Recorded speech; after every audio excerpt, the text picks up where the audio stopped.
So I feel like this is kind of the fitting interview to do in that I've got some kind of more serious fight questions for you, and then some irrelevant questions that I feel like I say irrelevant. They're relevant to you, but they're only relevant to you. You'll see what I mean. Let's start by talking about the fight. Because I don't want to kind of beat around the bush at all. This is the second title defense in Cage Warriors, and everyone knows that two title defenses in Cage Warriors usually means one thing. Um, does that add any extra pressure for you? No, because the pressure is the physical altercation of it and the consequences of it. It doesn't matter what organization in that fight. It's the pressure is the physical altercation of it, and there's the pressure on myself to get a good performance. So that's not really changing. I've I've said this even before I won the belt that I wanted to be an active champion, and that's what I'm doing. I'm getting new tests each time. Last guy, Bungard, was a very unorthodox guy, and this guy's got a few unorthodox streaks to him, and it just brings up these interesting questions because he's got a long southpaw game, just flying knees, has some interest in grappling, and that's what I want to see. I want to feel these exchanges. Yeah.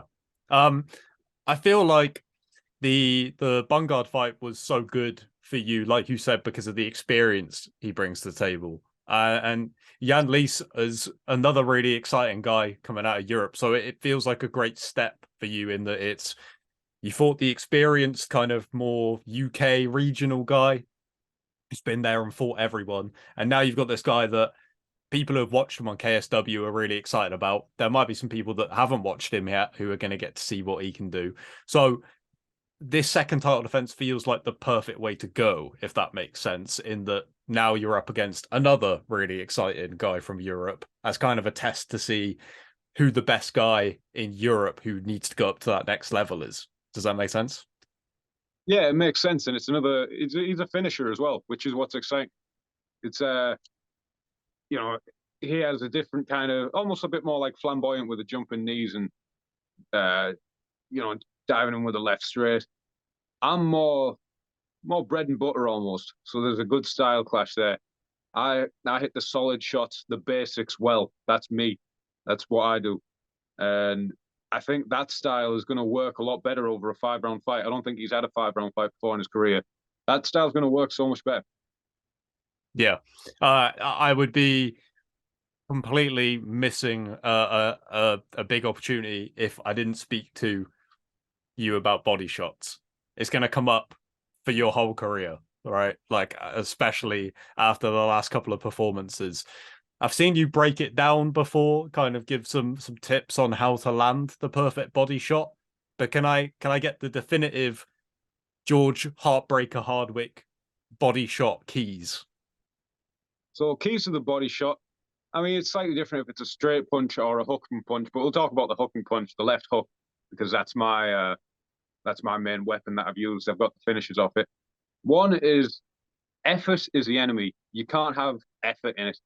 The more you try and hit hard with it, the worse and worse it's going to be. You've got to kind of detach your arm from your body until the last moment, and then contract it on impact. And then like it's almost like the movement of it, especially your left body hook. Think in your brain like you're throwing a kick, but your feet are staying on the floor, your hips whip up, and you just pulse the arm at the last second. And then the next thing is the setup, the position, the timing. Setup, there's loads of different setups. You can multiply it off the lead hand, jab, then go to the left hook body. You can use the other hand. You can fake the other hand. You can hit them as they circle into it. And it's just timing. I wouldn't go straight out at the start of a fight while someone's fresh. Their reactions are sharp, got knockout power, and just swing to the body because that'll get me chinned. You've got to get them at the right point whilst they're taking that breath. A lot of it is, when I fought Chris Bungard, I land the first body shot. The first body shot I land in the fight, I actually hear him say something like, "Not bad, that. Oh, it's all right." I think he said something like that.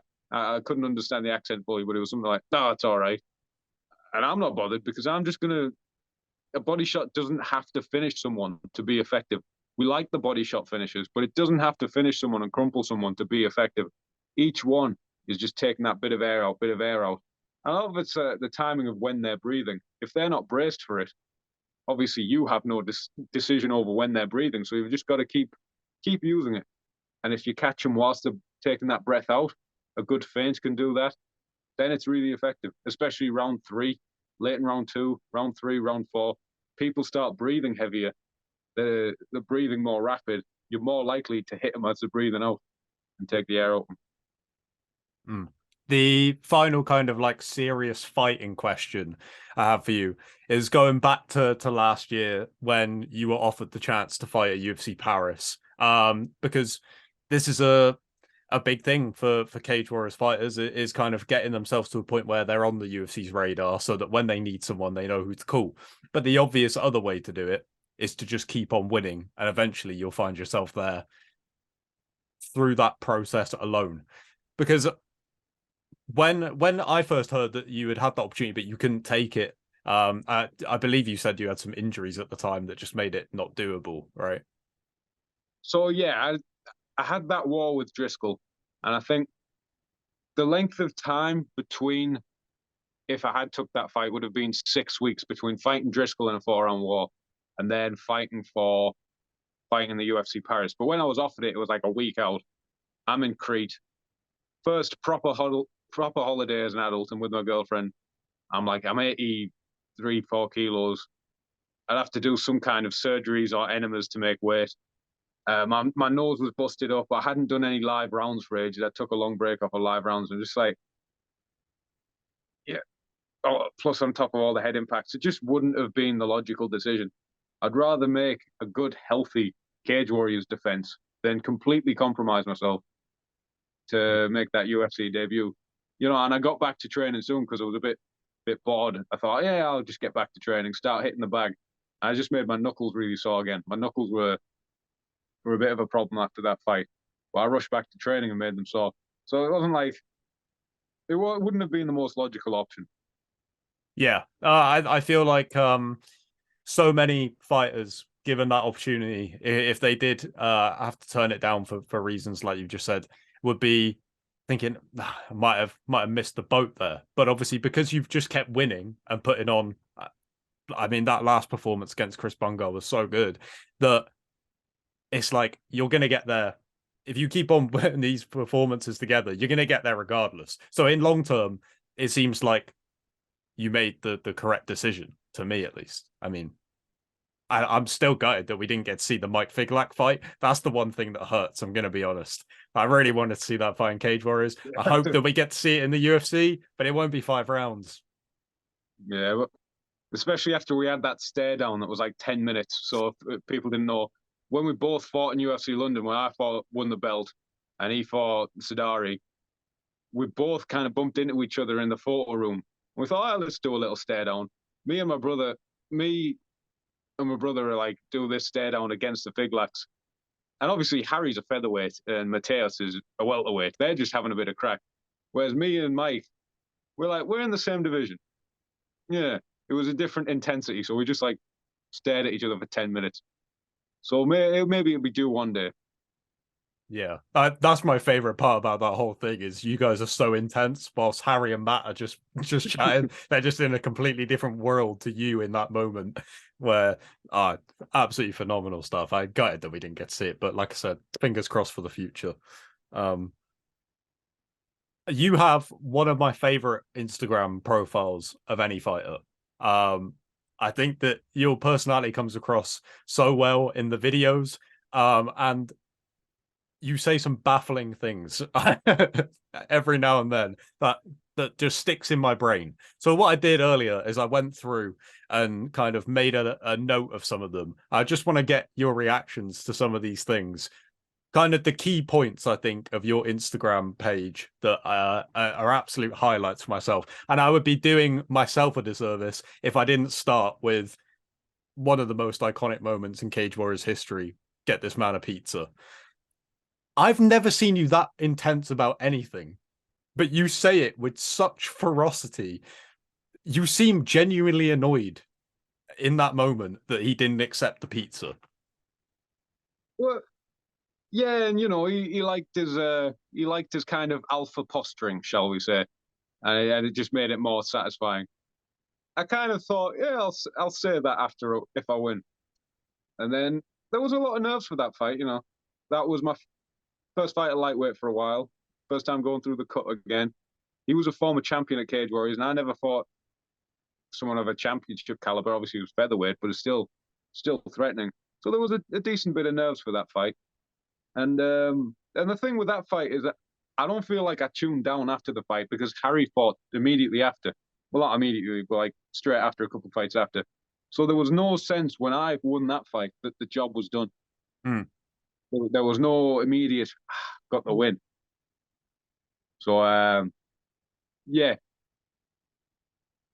Also, the turning down the pizza and how snarky he was about me having a bit of pizza post win. Possibly explaining why I was shitting so much that fight day. I've got the post. I've got the post weigh-in refueling a lot better now. But yeah, I was actually farting in that fight so much. I came out and people sometimes say, "Oh, that was such a measured start, such a calm start." Where I'm just tracking him around the cage. I was just holding my rectum in. I had a fart that lasted 20 to 30 seconds. There's a point in the first round, he has a double unders body lock on me, and my back's against the fence, and my back is towards his corner, Dan Hardy, and he touches a knee to the body, and I just let this squeaky pump out. I'm like, I think I just farted in Dan Hardy's face. Sorry, Dad. I'd literally told you before we started recording that I'm going to come up to Manchester for the fight, and now I'm like, I hope I'm not that close to the cage. I don't want to get. I'm Oh, much no, better. no more pizza on way in there, I suppose. I think it was the squares bars because this is the thing people underestimate about the weight cut is I think anyone can just get the weight down, lose the weight within reason. What takes the huge amount of discipline is refueling because you've done all that hard work, and then you suddenly have to fight back against your body's instincts to just cram everything down you. And in that fight, I didn't really. I had like 20 squares bars. There was just packets in the hotel room, and you know, you're chilling. You've weighed in. You've done some hard. You've done a hard cut. You've got the Nintendo Switch out. It's just easy to play Quake or I don't know Resident Evil 4, just banging in squares bars. Hmm. One of the things I was going to mention was actually going to be Resident Evil 4. I know it's a big day for you with Resident Evil 4 and John Wick out today. I was going to say if you already got it, but it was a stupid question. I've been playing Sifu the last few days. That game is phenomenal. Oh yes, that was my favorite game last year. Yeah, one of the best games I ever played. They've got the new arenas coming out soon. I can't wait yeah, for that. yeah. I picked it up a few days ago for that reason, and yeah, been loving it. I had a feeling that you were already going to be on that based on. I've heard you speak about martial arts movies a lot. I've heard you speak about niche Japanese kickboxers a lot. So I was like, I'm sure George Hardwick has already played through Seafood. This is not going to be news to him.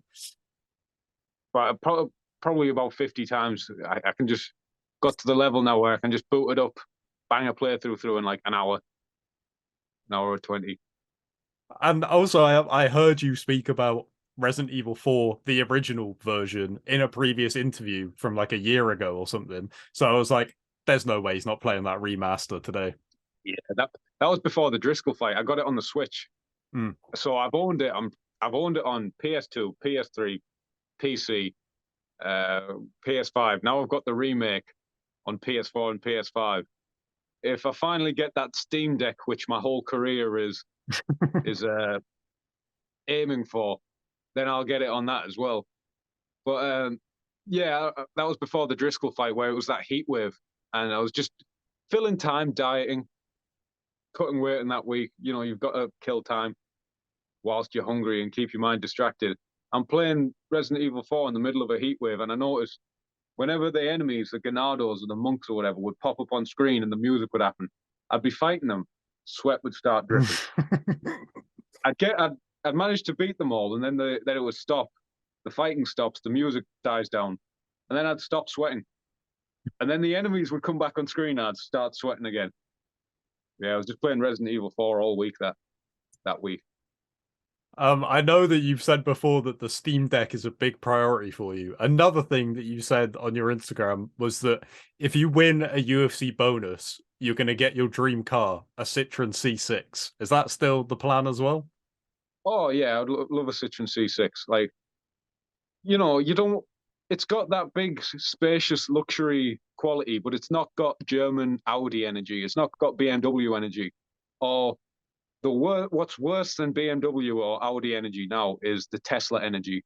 That's like the worst energy of all the drivers, and I don't know if people are pointing that out yet. But yeah, I just remember being a young kid watching a Top Gear feature on the Citroen C6 and about how comfortable the ride was. And I thought, yeah, that looks cool. It's a cool shape.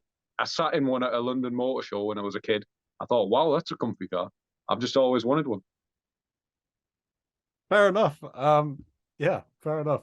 I'm gonna go back to games for a second because there's another game that I heard you mention that I am also a big fan of.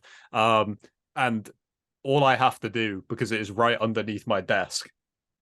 This game means a lot to me for one of my biggest passions, but also my career as yourself. UFC Undisputed 2009. Uh, One of the greatest games ever made. I love that. I've never heard anyone else reference this, but I saw someone comment on your post, and you specifically referenced the demo with Chuck Liddell and Shogun, which I reckon I must Yeah, have sunk about 50 hours into that demo before buying the game for some reason. that was like that's old school gaming where you get a demo or you'd get demo Yeah. discs and you'd put more time into a demo disc than you'd actually put into the game. But yeah, it had Shogun, Chuck Liddell, and it was interesting. It just lists two styles, and Shogun it said Muay Thai, BJJ, and me and Harry started getting interested by this Shogun. Oh, he's got a Japanesey name, Shogun. Uh, we'll Google him. We watch these mad pride fights, and they keep talking about the Muay Thai and the shoot box as if it's like really mystical. And then when we first looked for a gym, the closest gym was a Muay Thai gym. And we thought, oh, that's the style on UFC Undisputed. Let's go learn some Muay Thai. Fantastic. I actually, I actually snapped a disc of UFC Undisputed 2009 once. I like the online was not healthy. Oh my I god, was always getting I was no. always getting submitted on it and just didn't understand the submissions. I was snapping discs left, right, and center. Yeah, have you gone back to those games since? You might start to get the grappling side of it a little bit more, maybe. Although to me, the grappling side of those games is still baffling. I still can't work it out. But I think grappling's you're not really going to be able to do grappling on a video game because too much of it is haptic and too much of it is mm, kinesthetic about feel. Uh, it's a bit of a struggle. Whereas the striking is a bit more immediate. I think that's why they've got the knockout modes in the newer ones. yeah, But yeah, well, I think a big thing though, and I think when you start playing that game though, and you do the grappling things, it kind of shows you the progression: guard, half guard, side control. And there's a lot of people I've known who understand the positions of jiu-jitsu before training jiu-jitsu because they've done it on UFC game or whatever it is. yeah, yeah, that makes sense. Um, the final thing that I took from your Instagram, which was a very kind of minimal comment. Um, so I don't know how much of it was a throwaway joke and how devoted to this cause you are, but you don't get many people nowadays who will openly admit to being Nickelback fans, especially in the UK. Nickelback is they've got the GOAT album of all time, all the right reasons. It's got Animals, Next Contestant, Rockstar Photograph. Chad Kroger is the most giga of Chads. It's really because here's a funny thing. Everyone would talk about it's a band you love to hate, and me Yeah, and Harry started putting some songs on Spotify just as a joke. I'm like, hmm, this is really fucking good. And people calling it derivative. I'm like, well, what is vanilla ice cream derivative? If you took the tastiest vanilla ice cream in the world, is that still derivative? No, it's not.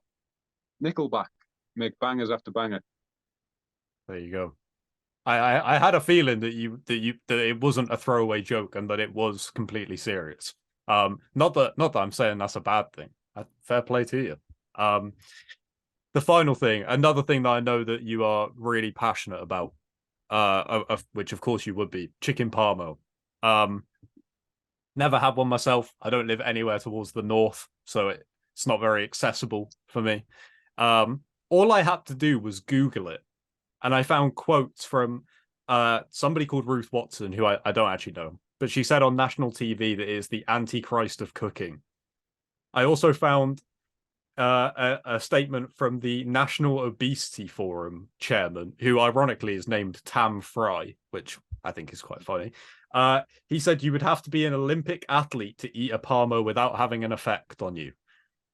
What's the biggest misconception about chicken Parmo? See, Parmos, everyone has this look at them and they just look confused at it because it looks at a pile. But anyone who actually eats one recognizes how fucking good the chicken Parmo is. Unless you're like, you don't like bechamel for whatever reason. Everyone loves chicken Parmos with a bit of garlic mayonnaise whenever they try them, whenever they've got a presenter to try one. They, they are super, super fucking wadded in calories. He's not wrong about that. You know, it's and you can increase the calories even more. One of the best toppings is bolognese. So you've got your fried chicken, your bechamel sauce, your cheese, and then in the cheese there's bolognese. You're putting a super high calorie garlic sauce on it. If you get a big one, we're talking like 3,000-4,000 calories. But I've been having them. I've actually been having them pretty consistent because I've been like couple kilos down than my regular weight. I don't know why that is. Hmm. Maybe I've just been like jumping around singing karaoke in the car too much, burning all my energy. Singing Nickelback too much, probably. It's Yeah. probably what it is. Um, can you? I know which way you're going to go on this. Can you get them anywhere outside of Borough? Is it as good anywhere? So I used to have a sponsor called Parmo's in the Post, but they've discontinued. But outside of Borough, there's some places called Manjaro's where Manjaro's is one of the biggest ones, if not the biggest one in Middlesbrough. So like Manjaro's and Central Park are like the biggest ones. There's Manjaro's outside of Middlesbrough, like a Manjaro's in Birmingham, Newcastle, London. Uh, yeah, in some different places. I don't know exactly where all the Manjaros are, but you can get them from there. But it's just slightly better in Middlesbrough because Middlesbrough has this baseline pollution in the air that adds a bit of flavour. All right. Well, I was gonna say about potentially having one when I come up north for Cage Warriors in Manchester, but I will save it for that special pollution factor. I think you've sold me. Yeah, I think there's one in Manchester, a Manjaros in Manchester. Okay. Definitely Well, worth it. there you I go. actually got, If people are showing up to the event, go to Manjaro's I beforehand. actually, I actually got one after my fight. Abdul managed to bring me one because it was a Manjaros in London, close by to the BT Sports Studios. And he brought it.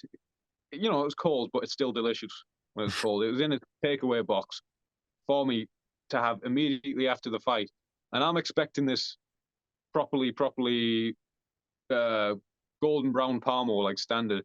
But somewhere along the line, it must have gotten confused and someone must have asked for extra hot shot or something. And it was absolutely caked in chili flakes, which is, Okay. I love a hot shot, but this was like extra hot shot. So if you don't know what a hot shot is, it's like pepperoni and chili flakes and all these spices and jalapenos.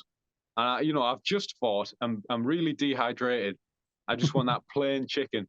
I'm like, oh, this is covered in this is so covered in spices and chili flakes. But I'm sat on the bus and it's at least a 15-minute bus ride to the hotel, so I'm gonna have to have it all. And I don't have any cutlery, and I'm just womping this cheesy fried chicken down my throat. All right. Well, I will keep that in mind if I ever go myself. Do not get the extra hot one. I shall stay well clear of that in the future. You've got to prepare yourself for the morning if you get a hot shot one. It's worth it, but you just got to be prepared. Yeah, I know a few places like that myself. George, thank you for your time, mate. Like I said, I'll be at the event and stuff, so I will catch you there, and all the best with the camp and stuff. Thank you. Thanks for having me. Cheers, mate. Have a good rest of your day. You too, mate. See ya.